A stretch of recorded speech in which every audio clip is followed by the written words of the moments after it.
Hello दोस्तों, welcome to my channel. आज के इस छोटे से वीडियो में हम बात करेंगे दोस्तों कि रोटर और आर्मेचर में क्या अंतर होता है। तो दोस्तों, रोटर और आर्मेचर को अच्छे से समझने के लिए आप वीडियो को फुल वॉच करें। अगर आप चैनल पे नए हैं दोस्तों तो प्लीज़ चैनल को ज़रूर सब्सक्राइब करिए। तो चलते हैं दोस्तों, हम वीडियो को स्टार्ट कर लेते हैं। तो दोस्तों, हम रोटर और आर्मेचर के साथ साथ हम आर्मेचर वाइंडिंग और फील्ड वाइंडिंग के बीच में भी अंतर समझेंगे दोस्तों। तो आज के इस छोटे से वीडियो में दोस्तों कुछ नया तो क्या, बहुत कुछ सीखने को मिलने वाला है। जैसा कि दोस्तों आप इस वीडियो में जो उपकरण को देख रहे हैं, इसे कई लोग आर्मेचर भी कहते हैं दोस्तों हम आपको बता दें कि अगर रोटर के ऊपर बाइंडिंग कर दी जाए तो उसे लोग आर्मेचर कहने लगते हैं। लेकिन दोस्तों यह जवाब पूरी तरीके से गलत है। जब दोस्तों यह गलत है तो इसका सही जवाब क्या है, तो हम बताते हैं कि आर्मेचर क्या होता है। तो दोस्तों इसको समझना काफ़ी आसान है, लेकिन इसे अच्छे से समझने के लिए आपको पहले एक बार रोटर क्या होता है इसे अच्छे से जान लेना होगा।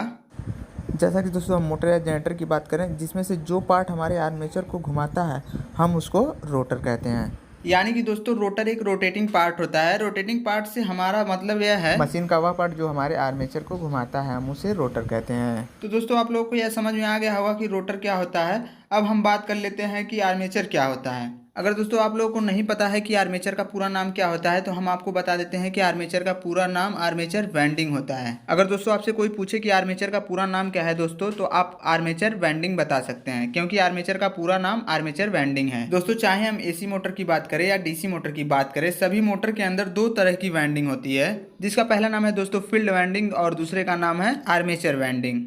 तो दोस्तों अब आपके मन में सवाल आ रहा होगा कि आखिर में फील्ड वाइंडिंग और आर्मेचर वाइंडिंग क्या होता है। तो कन्फ्यूजन होने की कोई बात नहीं है दोस्तों, हम आपको बताते हैं फील्ड वाइंडिंग और आर्मेचर वाइंडिंग क्या होता है। तो दोस्तों इन दोनों को समझना काफ़ी सिंपल है।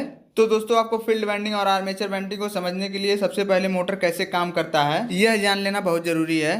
तो दोस्तों मोटर कैसे काम करती है, दोस्तों मोटर की वर्किंग काफ़ी आसान है। आप इसे कुछ इस तरीके से भी समझ सकते हैं कि जब कभी हम मोटर के स्टेटर पर 3 फेज सप्लाई देते हैं तो स्टेटर पर दोस्तों एक मैग्नेटिक फील्ड उत्पन्न होता है। जब यह मैग्नेटिक फील्ड हमारे रोटर पर लिंक करती है तो इस मैग्नेटिक फील्ड के कारण हमारे रोटर पर एक फोर्स लगता है और फोर्स के कारण दोस्तों हमारा रोटर घूमने लगता है। सबसे महत्वपूर्ण बात दोस्तों, स्टेटर का मैग्नेटिक फील्ड जब रोटर के ऊपर लिंक करता है तो रोटर पर एक फोर्स के साथ साथ रोटर में एक ईएमएफ भी उत्पन्न हो जाता है। दोस्तों आपको यह पॉइंट ध्यान में रखना होगा, क्योंकि जब हम आर्मेचर वाइंडिंग को देखते हैं तो अगर आपको यह पॉइंट ध्यान में होगा दोस्तों तो आपको समझना काफ़ी आसान होगा। तो चलिए दोस्तों अब हम एक एक करके आर्मेचर वाइंडिंग और फील्ड वाइंडिंग को देखते हैं। तो हम बात करेंगे फील्ड वाइंडिंग क्या होता है। तो अभी हमने दोस्तों ऊपर मोटर के वर्किंग के बारे में देखा था कि स्टेटर को जब हम 3 फेज सप्लाई देते हैं तो स्टेटर एक मैग्नेटिक फील्ड उत्पन्न करता है। दोस्तों आपको यह बात हमेशा ध्यान में रखनी है कि जो भी वाइंडिंग मैग्नेटिक फील्ड बना रही है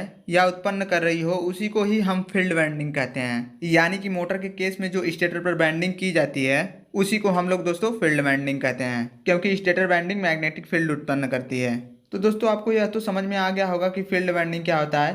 तो अब बारी है आर्मेचर वाइंडिंग को समझ लेने का। तो चलिए आर्मेचर वाइंडिंग क्या होता है इसको भी जान लेते हैं। आर्मेचर वाइंडिंग उस वाइंडिंग को कहा जाता है जहां पर ईएमएफ उत्पन्न होता है। ऊपर दोस्तों हमने आपको बताया था कि जब मैग्नेटिक फील्ड रोटर से लिंक करता है तो रोटर पर फोर्स के साथ साथ रोटर में एक ईएमएफ भी उत्पन्न होता है और यह दोस्तों करंट को फ्लो करने लगता है। तब हमें पता लगता है दोस्तों कि यानी हमारे मोटर के अंदर ईएमएफ उत्पन्न हो रहा है। इसका मतलब यह है दोस्तों कि जो हमारे रोटर के ऊपर जो वाइंडिंग है उसे ही हम आर्मेचर वाइंडिंग कहते हैं। दोस्तों अगर आप अभी भी कंफ्यूजन हो रहे हों कि किसको फील्ड वाइंडिंग और किसको आर्मेचर वाइंडिंग कहना है, चलिए दोस्तों हम आपको बिल्कुल आसान तरीके से समझा देते हैं कि फील्ड वाइंडिंग और आर्मेचर वाइंडिंग को कैसे पता लगाएं। दोस्तों आर्मेचर वाइंडिंग और फील्ड वाइंडिंग का पता लगाना बहुत ही आसान है। आपको एक दोस्तों मल्टीमीटर लेना है और स्टेटर और रोटर का एक एक करके रेजिस्टेंस मैनेज करना है। मल्टीमीटर से रेजिस्टेंस मैनेज करने के बाद आपको देखना है कि दोस्तों किस वाइंडिंग का रेजिस्टेंस कम है। तो आपके रोटर पर आर्मेचर वाइंडिंग है और स्टेटर पर फील्ड वाइंडिंग है। लेकिन दोस्तों अगर आपके स्टेटर की वाइंडिंग का रेजिस्टेंस कम है तो स्टेटर पर आर्मेचर वाइंडिंग है और रोटर पर फील्ड वाइंडिंग है। अगर दोस्तों हम जनरेटर की बात करें तो उसे भी इंडक्शन मोटर के जस्ट अपोजिट तरीके से होता है। अगर दोस्तों हम मोटर की बात करें तो उसमें जो स्टेटर होता है इसमें हमारी फील्ड वाइंडिंग रोटर के ऊपर होती है, तो वही ज़्यादातर केस में मैग्नेटिक फील्ड उत्पन्न करता है। यानी कि स्टेटर पर ही फील्ड वाइंडिंग होती है और रोटर से यह एक मैग्नेटिक फील्ड लिंक करके उसमें एक ईएमएफ जनरेट करता है, यानी कि रोटर में ईएमएफ उत्पन्न होता है। मतलब कि यह है दोस्तों कि रोटर पर आर्मेचर वाइंडिंग है। सबसे महत्वपूर्ण बात दोस्तों यह है कि ऐसा फिक्स नहीं है कि हमेशा स्टेटर पर ही मैग्नेटिक फील्ड उत्पन्न करेगा। जैसा कि जो ब्रास लेंस मोटर होते हैं उसमें इंडक्शन मोटर का सेम उल्टा होता है। उसमें जो रोटर होता है वह मैग्नेटिक फील्ड उत्पन्न करता है, यानी कि दोस्तों रोटर पर फील्ड वाइंडिंग और स्टेटर पर आर्मेचर वाइंडिंग होता है। तो आज का वीडियो दोस्तों यहीं तक। हमें उम्मीद है दोस्तों कि आपके सारे सवालों के जवाब मिल गए होंगे, लेकिन दोस्तों अगर आपके कुछ सवाल रह गए हो तो आप हमें कमेंट बॉक्स में ज़रूर बता सकते हैं। तो फिर मिलते हैं दोस्तों अगली वीडियो में। धन्यवाद।